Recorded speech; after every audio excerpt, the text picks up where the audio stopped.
Welcome back. We see an interesting laptop which was showcased in CES 2025. This laptop is from Lenovo. Name of the laptop is ThinkBook Plus Gen 6. This laptop has a flexible rollable display. This is an OLED display screen. In its original position, it will be a 14-inch display screen.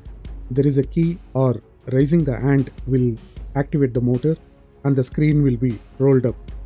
With its original position, it will be a 14-inch screen. Resolution will be 2000 by 1600. When the screen is vertically extended, the screen size will be 16.7 inches with resolution of 2000 by 2350. It's 50% increase of the screen area, supporting 120 Hz refresh rate with 400 nits for brightness. The extra screen which gets rolled up, it hides below the keyboard during its original position.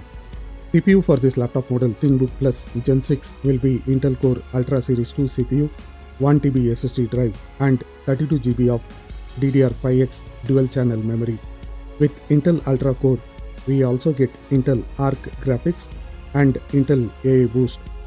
Ports are minimal. On the left, there are two Thunderbolt port, infrared webcam for Windows Hello authentication. Body is aluminum recycled. Battery is 66 Wh battery. Weight of the laptop is 1.7 kilograms. Wi-Fi 7 is supported. This laptop has Copilot Plus with AI-enabled features like Lenovo AI Now and Co-Creator.